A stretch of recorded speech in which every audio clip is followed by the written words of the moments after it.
So this preparation will be final for your final examination. So you will get in your semester 200 marks questions. So like that of your mimicking the main examination in the August. So it is the time so that you can practice for the time management, everything. Okay. So this is the last class conventionally, and after that, after your examination, if any extra class will be needed, you please tell and we will take. Okay. So anti-cancer drugs, we will today discuss about the anti-cancer drugs. Cancer chemotherapeutics. So we know that for antimicrobial agents, we are using chemotherapeutic agents. Similarly, for the cancer cells, they also behave like that of foreign cells. And accordingly, we will also have to employ different chemotherapeutic drugs to combat this cancer, anti-cancer drugs. So cancer and neoplasia, you know about this cancer from your pathology. So how the cancer happens, what is the mutation, how it grows, etc., etc. So malignant, benign, you know about the difference, what is the benign neoplasm, what is the malignant neoplasm, carcinoma, sarcoma, leukemia, lymphoma, plasma cell dyscrasia, there are different types of the cancers. So what happens for a solid tumor, for example, when a cancer starts, at first it is not detectable, that is the patient is asymptomatic. When it becomes detectable, when the minimum cell mass becomes 10 to the power 9 cells, that is 1 billion cells. When approximately cell count increases to 10 to the power 9 or 1 billion cells, then it takes a form of a grape, small grape, and then it becomes symptomatic. And after the symptomatic, so it can be detected that the patient has some cancer, some solid cancer or like that, and then we have to employ the different management protocols. There are mainly 3 management protocols. One is of course the chemotherapy, chemotherapeutic drugs. Next is the radiotherapy, and another is the surgery. If there is solid tumor or the bulky tumor is there, we have to first employ some surgical techniques so that it can be diminished. And then we have to employ the different radiotherapy or chemotherapy accordingly. So cancer chemotherapy is treatment that involves the use of the drugs to destroy the cancer cells, and other modalities of the cancer treatment include surgery and radiation, what we have discussed. So goals of the therapy is either cure, so curing means ultimately decreasing the cancer cell count to the minimum. Palliation, shrinkage of the evident tumor, if it is not cured totally, then palliation, so that the symptoms will be minimal.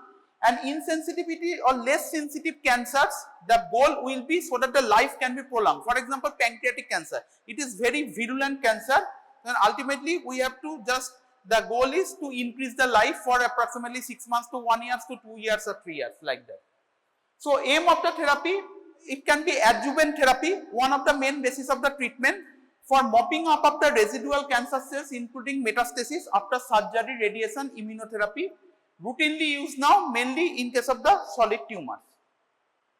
So these are the characteristics of the cancer cells. You know from the pathology that the cancer cells divide rapidly, cell cycle is accelerated. So you know about the cell cycle. So if the cell cycle is in the G0, that is the cell is not dividing. Then it comes to the G1, G1 is the preparatory phase, and then comes to the synthetic phase where the synthesis of the different materials needed for the metastasis of the cells happens. Then G2 phase, again consolidation of this, and then the M phase or the mitotic phase. When the mitosis happens, so increase in the cells happens. And after the mitotic phase, the cells again go to the either to the G0 phase, that is the cells become static, or the cells again comes to the same cell cycle, that is again comes to the G1 and continuing. Cell-cell communication is altered, uncontrolled proliferation, that is proliferation is not controlled, invasiveness, invade.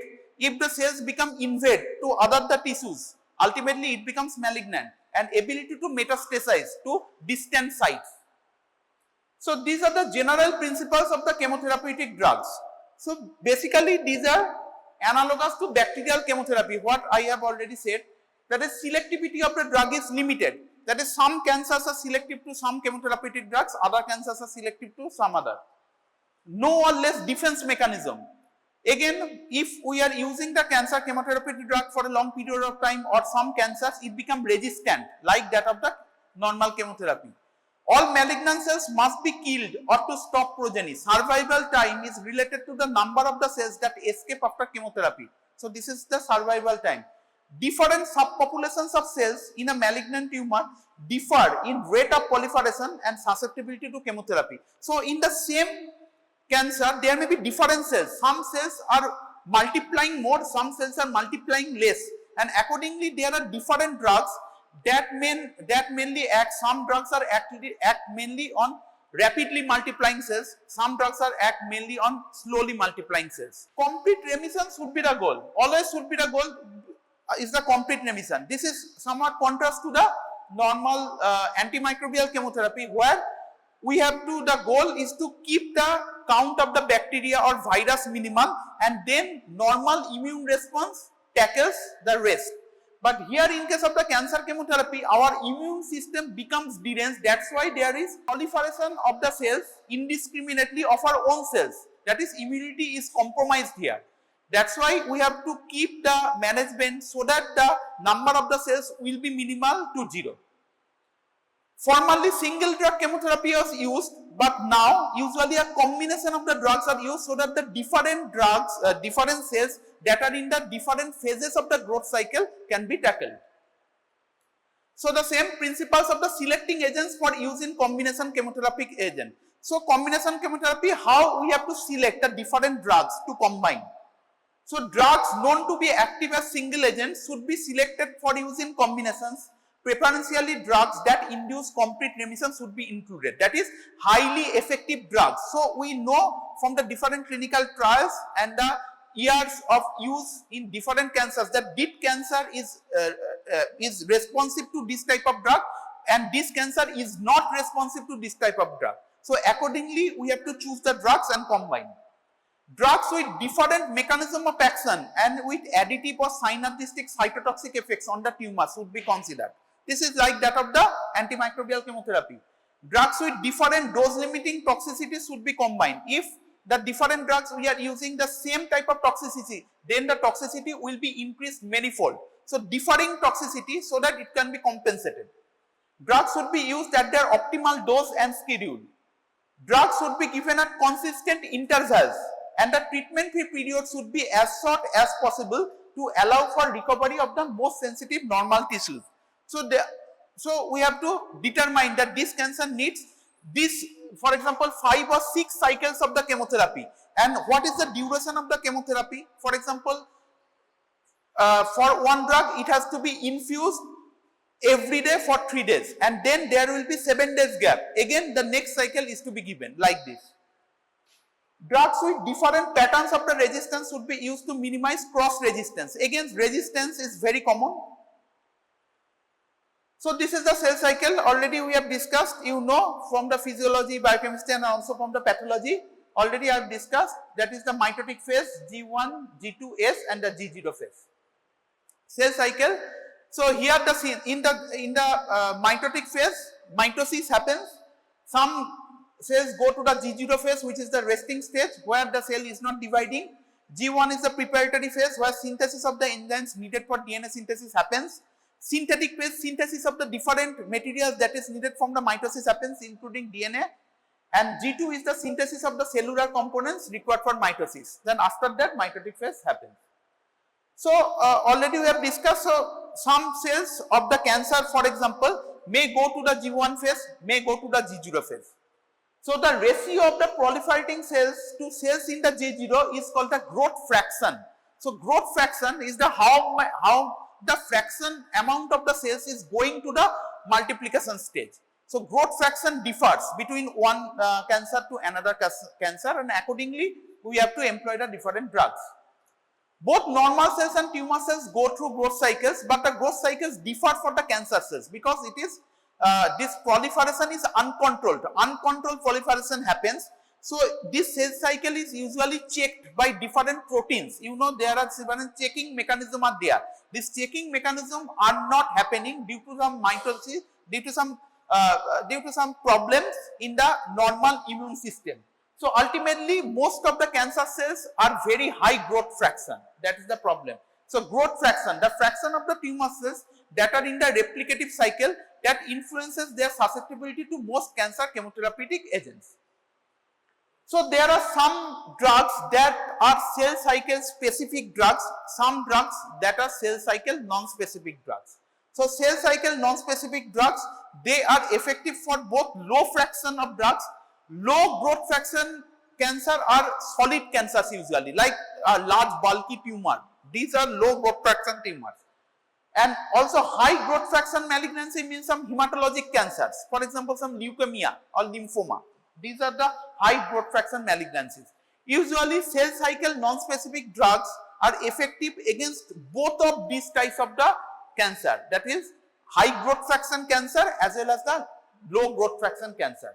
While cell cycle non-specific drugs can kill both G0 and the cycling cells, that is those cancer cells that are in the G0 or resting phase that can also be killed by the cell cycle non-specific drugs. So these are the different drugs that acts on the different phases of the cell cycle. So these are also known as the cell cycle specific drugs. For example, vinca alkaloids, we will come to this. Example is the vinblastine, vincristine, vinorelbine. Vinca alkaloids is a group of the chemotherapeutic drugs. Example is vinblastine, vincristine and vinorelbine that mainly acts on the mitotic phase. Similarly, epipodophylotoxin derivatives. Example is etoposide, teniposide. Bleomycin is another protein, peptide chemotherapeutic agent that mainly acts on the G2. Taxanes is another group of drugs known as the docetaxel, paclitaxel example that acts both on the mitotic phase as well as the G2 phase. So taxanes, paclitaxel, docetaxel acts both on the mitotic and G2 phase. Vinca alkaloids mainly acts on the mitotic phase. Bleomycin, etoposide, etc. mainly acts on the G2 phase.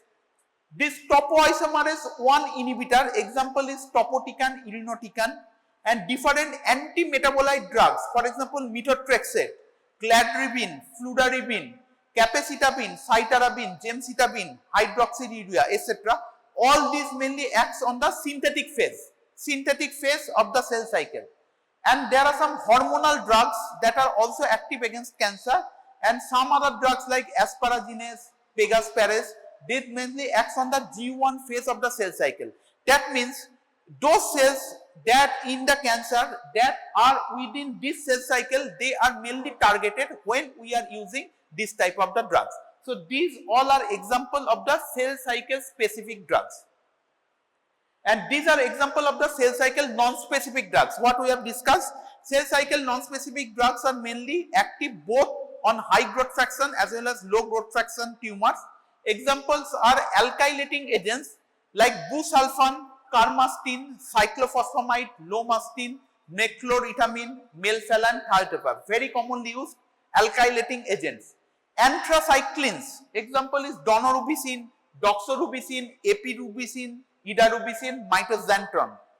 There are some anti-tumor antibiotics like dactinomycin, mitomycin. Camptothecin group of drugs like irinotecan, topotecan, and some platinum analogs like carboplatin, cisplatin, oxaliplatin. So these comes under the cell cycle non-specific agents. Cell cycle specific agents are mainly active against high growth fraction cancers like leukemia, lymphoma, etc. And cell cycle non-specific agents are also active besides this also on the solid tumors, that is low growth fraction cancer. So these are newer names, there are several names, but you have to remember one or two names, or there are some important for each group. Okay. So already we have discussed about this, about the high growth fraction, low fraction, how this acts.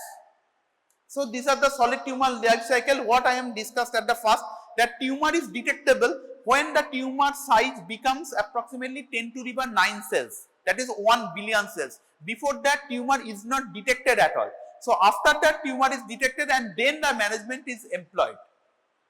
So neoplasia burden, so debulking. Debulking means when we are doing some surgery. When we are doing some surgery, approximately 90% cell count is diminished, but cell count is continuously proliferating. It will increase. So we have to employ the chemotherapy as well as radiotherapy, because some cancers are radiotherapeutically sensitive. tumor kinetics, that is how we have to employ the cancer chemotherapeutic cells according to their growth. So tumor kinetics, that is tumors are usually increasing according to a kinetics known as the sigmoid-shaped Gompertzian growth curve. Gompertzian growth curve, this is a sigmoid-shaped, that is with increase of the cells how the size of the tumor increases. So this is known as the tumor kinetics. So tumors mainly grow rapidly, most rapidly when it is small. With increased size, ultimately the increasing multiplication of the cancer cells usually diminishes. So you can see this is the Gompertzian curve or sigmoid curve. You can see this is the 10 to the power 9 cells. So before that it is not even detected. So cancer is not detected. So clinical detection, you can say clinical detection is written. So when clinically a cancer is detected, already the cancer becomes approximately 10 to the power 9 cells large, approximately 1 billion cells large. So rapid cell proliferation happens. So you can see there is rapid cell proliferation. So after that usually the cell proliferation decreases and ultimately it goes to the plateau. So ultimately it goes to the plateau. So rapid cell proliferation and tumor growth happens before it is even detected. So after that it usually slows. So this is log-kill hypothesis, that is if we are utilizing this Gompertzian sigmoid curve of the tumor and accordingly we have to employ the chemotherapeutic agents, this is known as the log-kill hypothesis. So chemotherapeutic agents basically kill a constant fraction of the cells like that of the first order kinetics. So from the general pharmacology you know about the first order and zero order kinetics. So in the first order kinetics that means constant fraction, and in zero order kinetics that means constant amount. So first order kinetics in the drugs means constant fraction of the drug is eliminated in unit time, very important. And zero order kinetics means constant amount of the drug is eliminated in unit time. Likewise, in case of the cancer chemotherapy, it usually we are using first order kinetics, that is kill a constant fraction of the cells rather than a specific number of the cells after each dose. Okay, this is known as the log-kill hypothesis, that is one log-kill happens or two log-kill happens like this.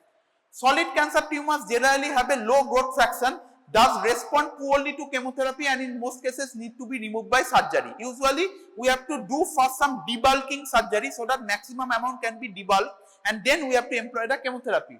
For disseminated cancers generally have a high growth fraction and generally respond well to chemotherapy. And magnitude of a tumor cell kill is a logarithmic fraction. That is 4 log kill means reduction from 10 to the power 12 to 10 to the power 8. That is large amounts of the usually diminish because we are diminishing log kill. 1 log kill, 2 log kill like that.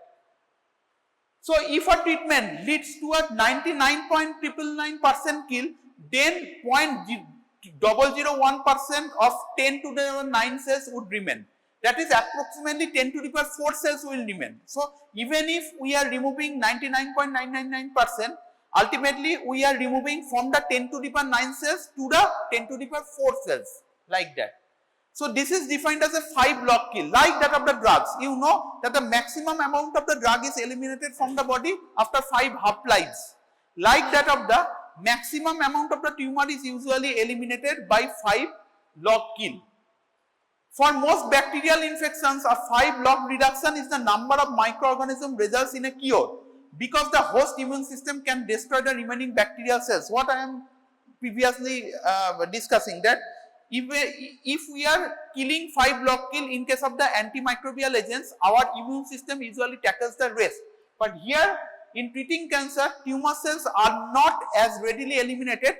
Additional treatment is required to totally eradicate the leukemic cells population or cancer cell population. So you can see from this, so this dark blue line is the infrequent scheduling of the treatment courses with low dosing. So if we are the first one, if we are giving some low dose, so ultimately it prolongs survival but does not cure the patient. But this light blue line is the more intensive and frequent treatment with adequate dosing, that is last dosing is given. You can see ultimately the tumor will be very less ultimately towards the cure. And the green one is the surgery. If it is solid tumor, we have to do some debulking surgery. So there will be drastically reduction of the number of the cells. So it comes from here to here. And then we have to use the chemotherapy. These are the dosing. The corrugated ones are the dosing. So ultimately there will be cure mode. So for the solid tumors, usually we are employing first some surgery and then we have to employ some chemotherapy. But if it is not solid tumor, we have to do some chemotherapy with optimal dosing, frequent dosing, so that there will be cure. So if it goes down, that means it cured. That is very less cells. But if it go up, there will be more cells. So if the chemotherapeutic drug is not given in optimal dosing, ultimately the cancer will not be healed up. So this is the approach to drug treatment. So accordingly the cycles, the chemotherapy cycle, you have heard about the chemotherapy cycles. Usually that's why frequent cycles are given. Neotherapy is in some settings, bulky testicular cancer or stage 3 breast cancer, surgery is not the first treatment modality used. Here usually chemotherapy is first given. Somewhat the tumor is shrinkage happens and then that surgery is done. When chemotherapy is done before surgery, it is known as the neoadjuvant chemotherapy. When surgery is done first and then chemotherapy is given, it is known as the adjuvant chemotherapy. So this is the difference between the neoadjuvant chemotherapy and adjuvant chemotherapy. So early intensive start to the treatment is helpful. Complete remission is the goal of the chemotherapy. Combined chemotherapy is useful. Usually a regimen, drug regimen is used like that of the tuberculosis or Helicobacter pylori regimen. Combined chemotherapy can be curative when applied to minute residual tumor cell population after surgery or radiation. That is usually for some cancer, both of 2 or 3 modalities are used. Treatment must continue past the time when cancer cells can be detected using conventional techniques. So usually these are the general considerations. When cure of cancer is possible, cancer treatments may be considered despite the certainty of severe and life-threatening toxicities. So remember, all these chemotherapeutic drugs are very much toxic itself. But we have to balance the pros and cons of these chemotherapeutic drugs, and again we have to employ the treatment. Every cancer treatment has the potential to cause harm, and the treatment may be given that produces toxicity with no benefit. The therapeutic index of many interventions may be quite narrow, very narrow, with treatments given to the point of toxicity. Conversely, when the clinical goal is palliation, that is the treatment, that is the patient cannot be cured, patient is destined to die, but we have to increase the quality of the life of the patients. Careful attention to minimizing the toxicity is needed for potentially toxic treatment. That is, there are there are number of cancers we know that the patient will die, but the patient's lifespan should be increased so that it can be he or she can ultimately the quality of the life is increased. The patient can do his or her normal household chores like that. For this, usually the toxicity should be minimal, that drug should be given. The treatment usually requires a skillful interdigitation of pharmacotherapy with other modalities, already we have discussed. Each treatment modality carries its own risks, that is, the surgery have its own risks, radiotherapy has its own risks also besides that of the chemotherapy. All these interactions need to be taken care of. Individual patient characteristics also should determine the modalities, that is, the patient can tolerate this or not. Renal and hepatic dysfunction or function, bone marrow reserve, general performance status, concurrent medical problems all should be taken care of when we are choosing what treatment to give. Other less quantifiable considerations like natural history of the tumor, the patient's willingness to undergo difficult and potentially dangerous treatment, because many patients will not give consent for the chemotherapy because it is a very toxic treatment. That may happen. One of the great challenges of the therapeutics is to adjust the drug regimens to achieve a therapeutic but less toxic or non-toxic outcomes. Although it is customary to base dose on body surface area for individual patient, the practice is not necessarily supported by evidence. So usually it is given according to the body surface area, what amount of the drug is to be given. So orally administered drugs are now frequently employed in most of the cases. Dose adjustment is done on the basis of the pharmacokinetics, renal and hepatic function. Elderly patients, usually many cancers are seen in the elderly patients where we have to take care of all the problems of the elderly. Drug clearance also decreases in morbidly obese patients. If there is obesity, if there is diabetes mellitus, if there is any other chronic diseases, again we have to take care of about the dosing of the drug. Molecular testing can be done. For example, breast cancer, there are some drugs that are effective if there is some specific mutation is present in those patients. So molecular testing are also in place. Before that, for this cancer, we have to do such molecular tests to see whether some drugs are beneficial for this cancer or not. Similar thing, these are tandem repeats. These are examples of different mutations. Same thing, resistance like that of the antimicrobial chemotherapy also happens. Many cancers are resistant to certain drugs. Toxicities, we all know that it is a low therapeutic index, different types of the toxicities to the gastrointestinal mucosa, bone marrow, reticuloendothelial system, gonads and hair cells usually happens. So countering the toxicity, so there are different ways. So for example, we have to do the hydration. If we are using methotrexate, we have to use the folinic acid rescue. For hyperuricemia, we have to use some uricosuric agents like allopurinol. We have to transfuse the blood, we have to transfuse the platelets, we have to transfuse the granulocytes if there is neutropenia like that. Granulocyte colony stimulating factors can be given, all this can be given. So the sensitivity, so chemotherapy, some cancers already have discussed are very much sensitive to cancer chemotherapeutic drugs, some are not. For example, lymphoma, leukemia, small cell lung cancer, testicular cancer, they are highly sensitive to chemotherapeutic drugs, while these are the intermediate, breast, colon, non-small cell lung carcinoma, and the very low sensitivity, head and neck carcinoma, prostate, gastric, pancreatic carcinoma, low sensitivity to different types of the drugs. So now coming to the different types of the drugs, we have already already seen the classification, cell cycle specific and cell cycle non-specific drugs. And according to the biochemistry, according to the groups, there are different types of the drugs. Already you have seen. We will first discuss about this. First, coming to the alkylating agents. Alkylating agents. So alkylation, they mainly causes alkylation of the DNA strands so that the cells will die. This is usually. Example is alkylating agents. Nitrogen mustards. Example is mecloretamine, cyclophosphamide, E-phosphamide, chlorambucil. Nitrosoureas. Example is carmastine. Alkyl sulfonate, example is busulfan. Ethylamines, example is thiotepa, artetamine. Triazines, example dacarbazine, temozolomide and procarbazine. Just remember these names. For example, cyclophosphamide is very commonly used. Chlorambucil very commonly used. Carmastine, busulfan, thiotepa, dacarbazine, temozolomide, procarbazine. Remember like this. Okay. This comes under the alkylating agents. So what is the mechanism of actions? They have the common property of forming highly reactive carbonium ion intermediates. So when they are given in our body, they are changed to carbonium ion intermediates. They are very highly active and toxic. These reactive intermediates covalently links to sites of high electron density. So high electron density sites like that contains phosphate, amine, sulfhydryl or hydroxyl groups, they act covalently, attaches covalently. And their chemotherapeutic and cytotoxic effects are directly related to the alkylation of these reactive amines, oxygens and phosphates on DNA. So DNA contains all these groups and they are causing alkylation and ultimately they will be destroyed.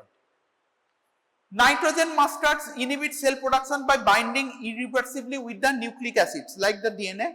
The specific type of the chemical bonding involved is the alkylation, already we have seen. After alkylation, DNA is unable to replicate and therefore can no longer synthesize proteins and other essential cell metabolites. Consequently, cell reproduction is inhibited and the cell eventually dies from the inability to maintain its metabolic function. That is alkylation of the DNA in short. Mecloretamine, it is the first nitrogen mustard. Mainly it is used as a part of the regimen known as the MOP regimen. Like mecloretamine, oncovin, prednisolone and procarbazine. This is mainly used in the management of the Hodgkin's lymphoma. You have learnt about the Hodgkin's lymphoma in pathology. So MOP regimen, very commonly used, MOP regimen. Cyclophosphamide, now most commonly used, transformed into active aldophosphamide and phosphoramide. Aldophosphamide and phosphoramide, two active agents. They are usually administered orally. Mainly again it is used in Hodgkin's lymphoma, breast and ovarian cancer. It is less damaging to platelets, but alopecia and another problem is the cystitis. So the main problem of the alkylating agents, particularly with the cyclophosphamide, is the hemorrhagic cystitis. That is, urinary bladder is affected. It happens due to the one intermediate metabolite of this cyclophosphamide known as the acrolein. So this acrolein causes hemorrhagic cystitis. E-phosphamide is another congener of the cyclophosphamide, that is can be used in bronchogenic breast, testicular, bladder, etc. carcinoma. The main problem of this is also hemorrhagic cystitis. So for all these cyclophosphamide, E-phosphamide, all this, the hemorrhagic cystitis is the problem, and to counteract this toxicity we have to administer another drug. This is known as the Mesna. So Mesna is a sulfidyl combined group drug, that is it contains SH compound. So it is routinely given. Mesna is excreted in urine. It binds and inactivates the vesiculotoxic metabolites of the E-phosphamide and cyclophosphamide. That is, when we are using this Mesna contains sulfidyl group, SH group. It usually excreted through the urinary bladder. So it goes to the urinary bladder, where if we are using cyclophosphamide by E-phosphamide, the metabolite acrolein damages the urinary bladder cells. So it causes inflammation of the urinary bladder. This is known as the cystitis, and also there will be hemorrhagic cystitis, that is blood will come to the urine. So when this Mesna is given, this sulfidyl group ultimately attaches with this vesiculotoxic metabolites, that is acrolein, and ultimately they inactivates this acrolein of metabolite of E-phosphamide and cyclophosphamide. That's why it counteracts the toxicity of the hemorrhagic cystitis when this Mesna is given. So it is very common question, why Mesna is given to counteract hemorrhagic cystitis in case of the cyclophosphamide or E-phosphamide. So it is clear. Chlorambucil is another drug, details is not required. Melphalan is another drug. Main toxicity is the bone marrow depression. Remember this. Busulfan is very commonly used. It is also highly specific for myeloid elements, granulocytic precursor.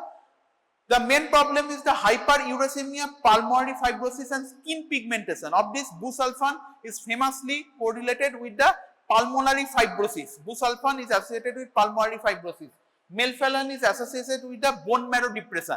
These are commonly asked questions. Nitrosoureas like lomustine, carmustine, these are mainly used in case of the different types of the brain cancers, apart from different meningeal leukemia, because these usually cross the blood-brain barrier. The previous ones will not cross the blood-brain barrier. That's why for the brain neoplasms, we can use this nitrosoureas group, lomustine, carmustine, etc. The main problem is renal damage, visceral fibrosis, nausea, vomiting, CNS effects, etc.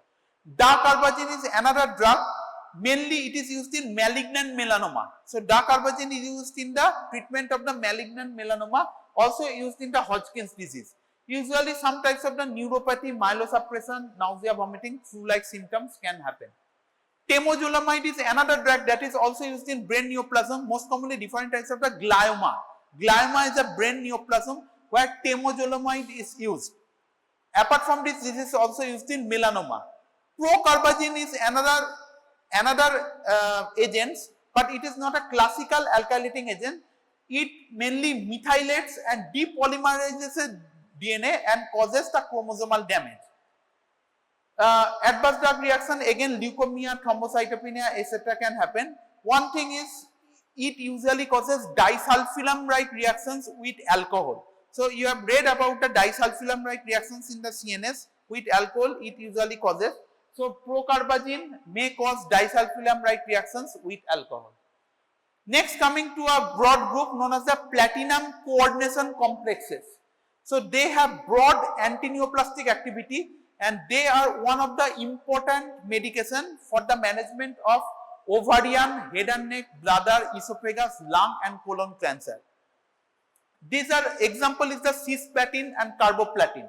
So they, when it is given, they do not form carbonium ion intermediates like that of the alkylating agents or formally alkylate DNA. Basically, they are covalently binds to nucleophilic sites on the DNA and share many pharmacological attributes with alkylators. That is, this platinum coordination complexes acts like that of the alkylating agent like cyclophosphamide, busulfan, etc. But they are not typical alkylating agents. They form coordination complexes. That's why known as the platinum coordination complexes with the DNA, and ultimately the DNA will be destroyed.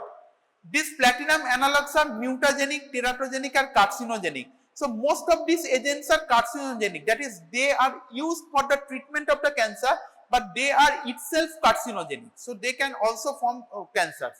Cisplatin or carboplatin based chemotherapy for ovarian cancer is associated with a fourfold increased risk of developing secondary leukemia. So this happens. So very virulent ovarian cancer, we have to use the platinum coordination complex.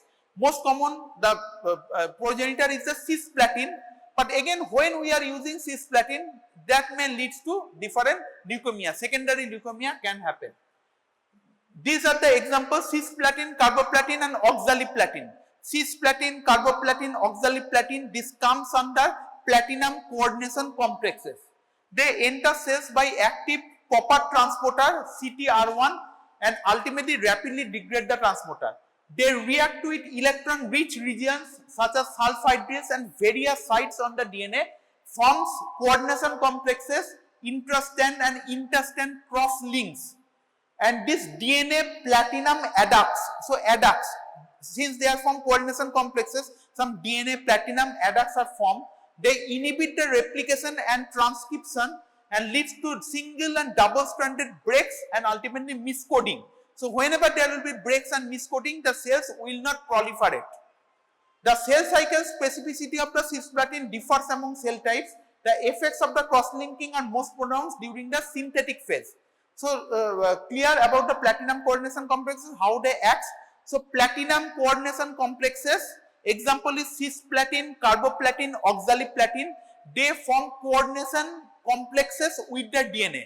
How they happens? They enters within the cells by means of a copper related transporter CTR1, and also after entering this destroys this.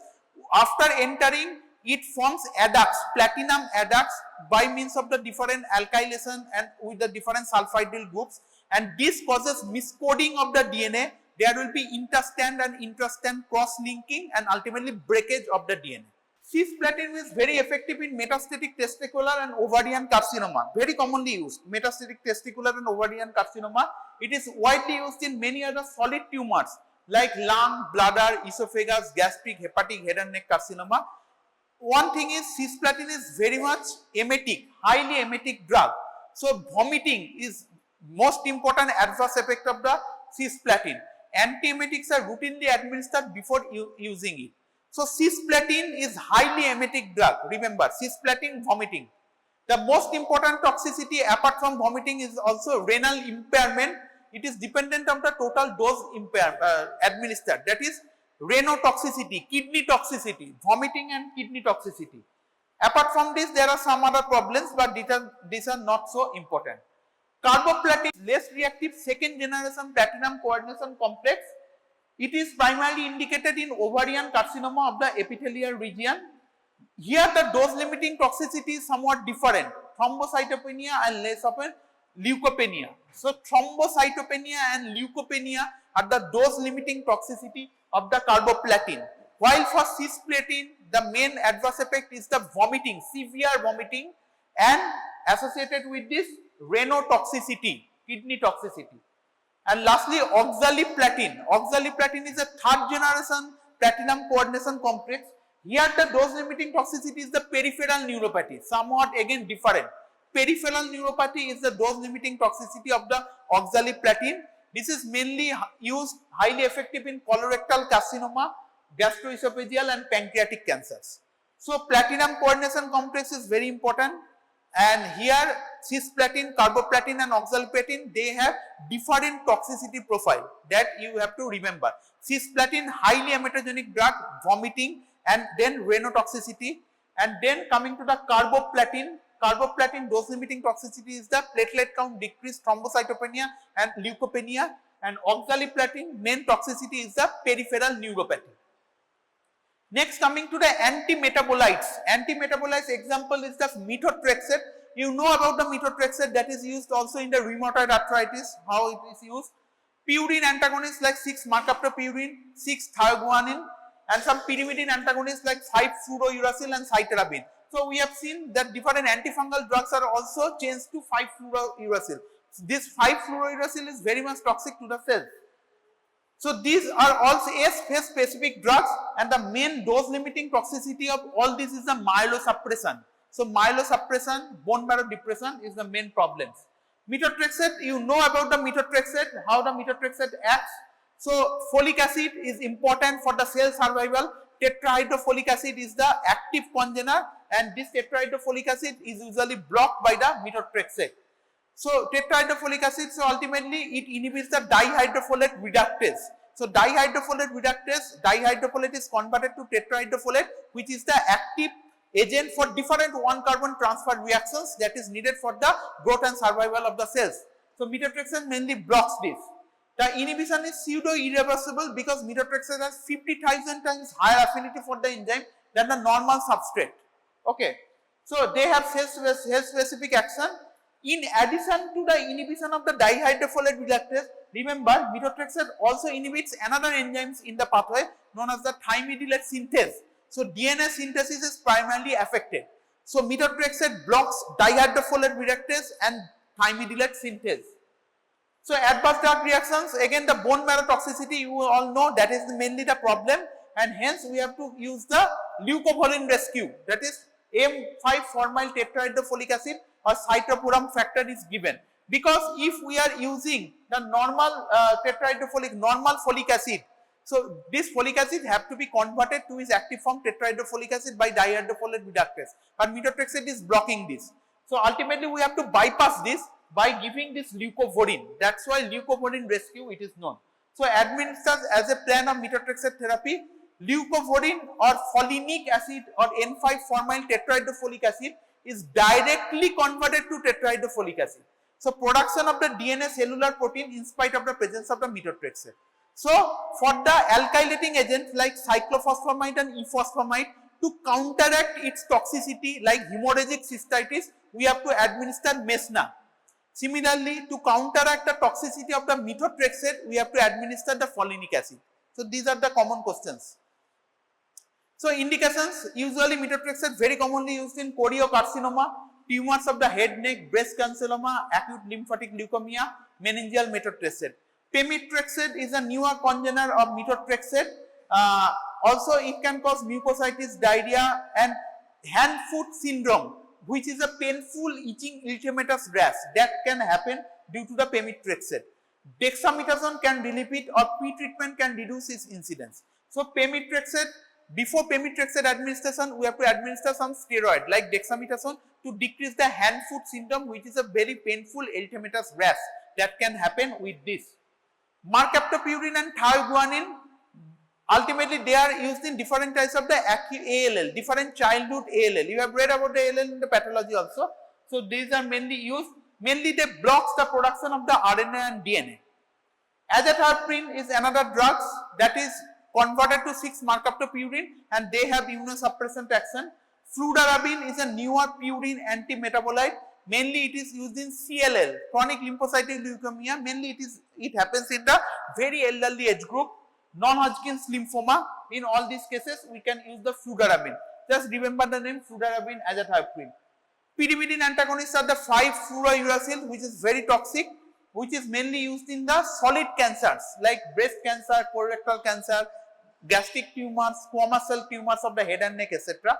Adverse drug reactions are nausea and vomiting, myelosuppression, gastrointestinal ulceration, peripheral neuropathy like hand-foot syndrome, etc. can happen. So 5-fluorouracil.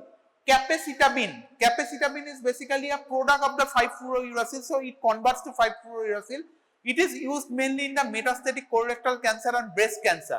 Again, hand-foot syndrome and diarrhea are prominent adverse effects. So you can see for many anti-metabolite drugs, hand-foot syndrome is a common adverse effect. And to decrease the chances of the hand-foot syndrome, we have to administer dexamethasone before giving these chemotherapeutic agents. Cytarabine, also known as the cytosine arabinocyte, which is another phase specific drug, mainly used in AML, ALL, blast crisis in CML and non-Hodgkin's lymphoma, and major toxic effects are again bone marrow suppression. So cytarabine, capecitabine. So capecitabine, you have to remember about the hand-foot syndrome, mainly used in metastatic colorectal cancer. Cytarabine mainly used in AML, ALL. Here bone marrow depression is mainly the problem. 5-fluorouracil mainly used in different types of the solid tumors. Azathioprine, fludarabine, these are the purine antagonists. Hydroxyurea, this is somewhat different, another anti-metabolite. It again exerts specific action. This is used in CML, psoriasis, polycythemia vera, and also in case of the, the hydroxyurea is used in sickle cell crisis. In sickle cell crisis or polycythemia vera, it can be used. Apart from this, it can also be employed as a radiosensitizer before the radiotherapy and as a first line drug for sickle cell disease in adults. So radiosensitizer means for some drugs, if we have to make them more sensitized to the radiation, we have to use the hydroxyurea beforehand. Myelosuppression is the major toxicity. Apart from this, gastrointestinal disturbance and cutaneous pigmentation can also happen. Next, coming to another group of drugs known as the microtubule damaging agents. Within the microtubule damaging agents, there are two groups. One is the vinca alkaloids and another is the taxanes. Vinca alkaloids are the mitotic inhibitors, bind to microtubular protein known as the tubulin. They prevent its polymerization and assembly of the microtubules. They causes disruption of the mitotic spindle and interfere with cytoskeletal function. So what happens, this vinca alkaloids mainly binds with the tubulin, which is a microtubular protein, and they prevent its polymerization. So appropriate polymerization of this tubulin protein is needed for the mitotic spindle formation and then the mitosis. So mainly this blocks this. So when this happens, there will be disruption of the mitotic spindle. The chromosomes fails to move apart during mitosis and metaphase arrest happens. And another drug is the taxanes. Example is paclitaxel and docetaxel. And here the mechanism is somewhat opposite to this. They causes more polymerization of this tubulin protein. So disrupted polymerization and again the metaphase arrest happens. So within the vinca alkaloids, vinblastine, vincristine and vinorelbine, there are three drugs. Vincristine, it is a rapidly active drug mainly used in childhood ALL. The prominent adverse effects are peripheral neuropathy.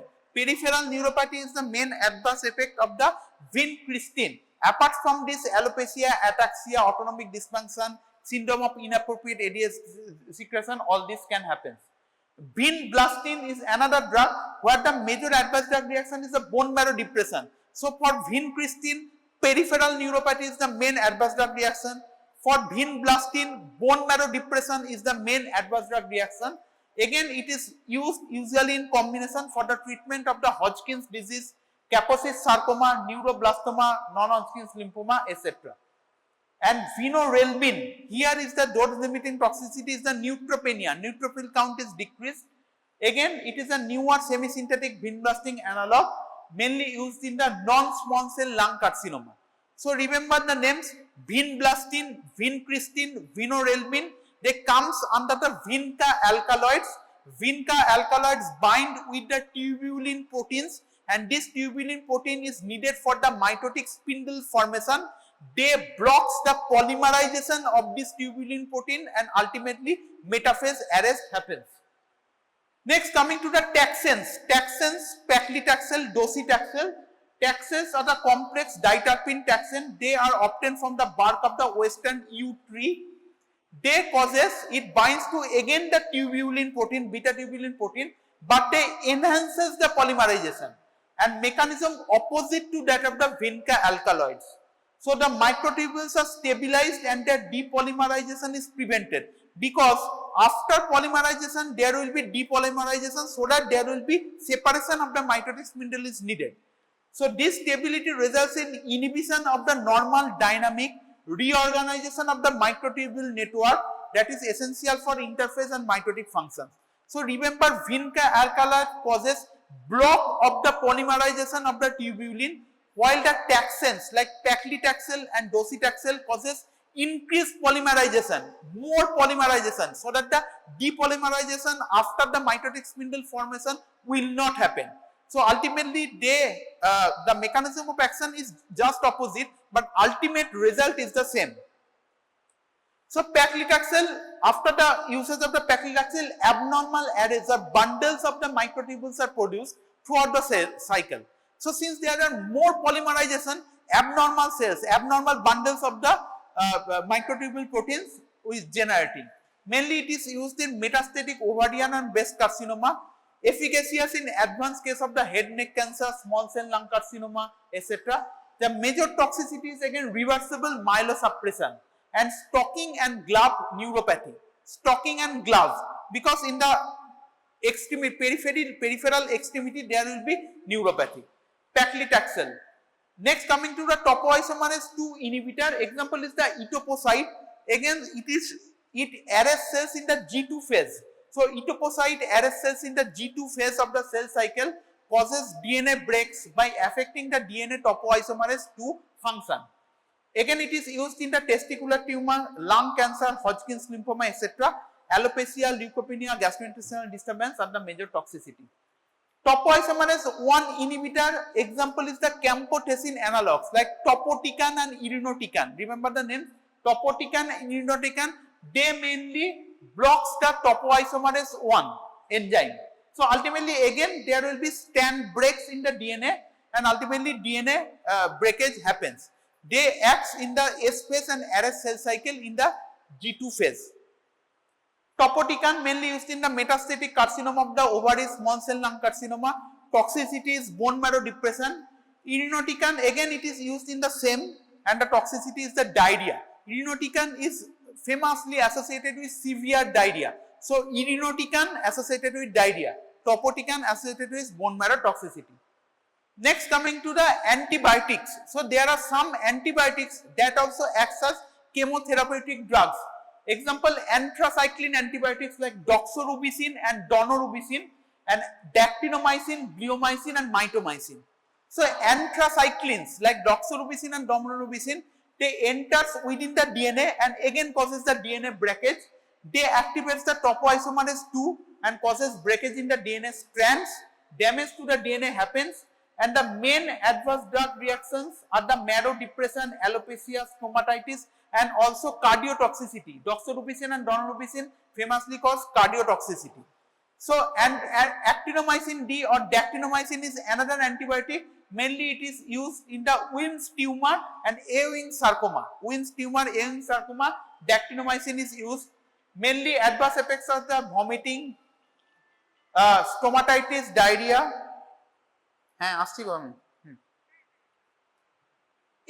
Vomiting, stomatitis, diarrhea, erythema, etc. And epirubicin, mainly it is used in the breast carcinoma. Just remember the name dactinomycin and actinomycin D, epirubicin. Mitomycin C is another, just remember the name, again they causes the DNA strand breakage. Mainly it is used in the bladder tumors, bladder carcinoma it is used. Mitoxantrone, it is another drug that is having low cardiotoxicity. So remember, for the anthracycline antibiotics like doxorubicin and daunorubicin, mainly they causes cardiotoxicity, while the latter ones have lesser cardiotoxicity. Bleomycin is another drug which is mainly used in testicular tumor and squamous cell carcinoma of the skin. Again, mucocutaneous toxicity and pulmonary fibrosis is important.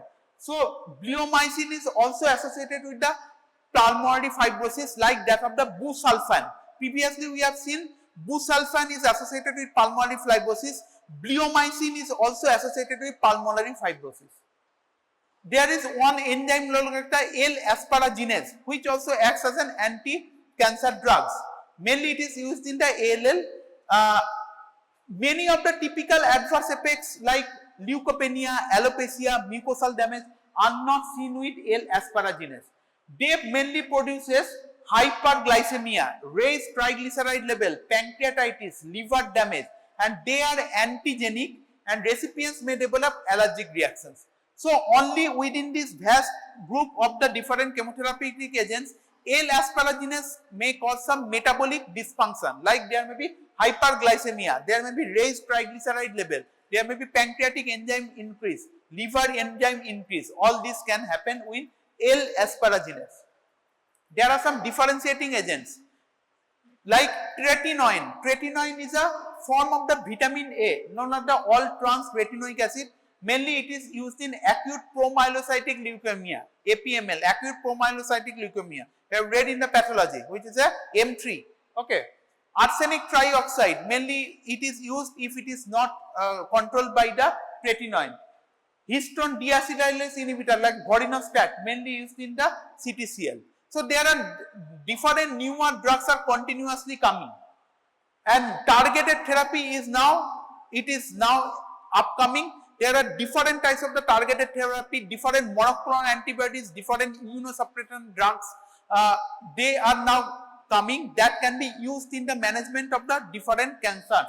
For example, imatinib mesylate, which is a tyrosine protein kinase inhibitor, that mainly used in the treatment of the CML, chronic myeloid leukemia. You have read about CML in the pathology.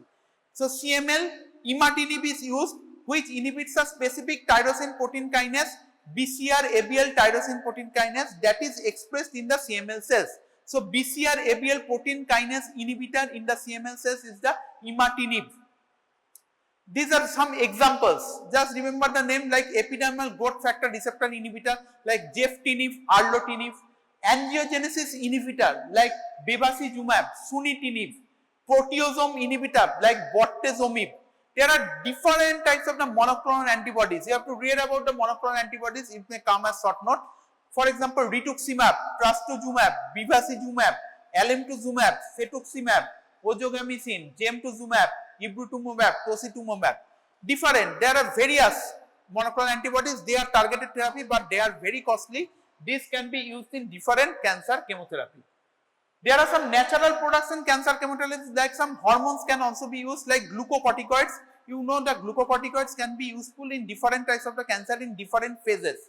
Like used as cytotoxic agents in the treatment of acute leukemia in children and malignant lymphoma in children and adults.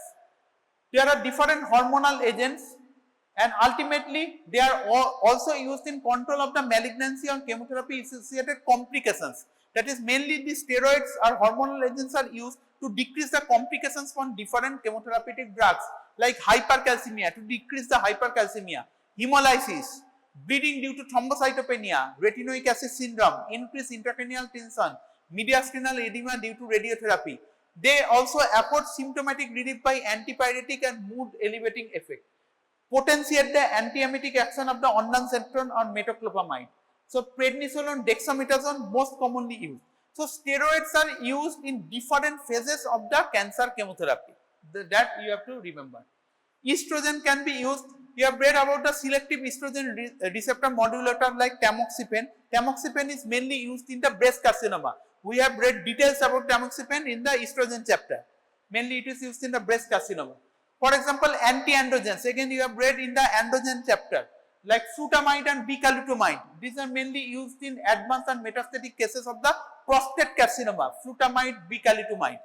5-alpha reductase inhibitor like finasteride and dutasteride, they have palliative effect in advanced carcinoma prostate, occasionally used.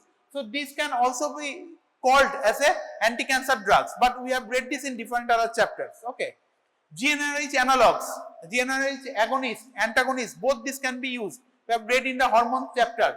So they are generally used in combination with anti-androgens or ACRMs. Different types of the progestins that can be used in metastatic carcinoma breast.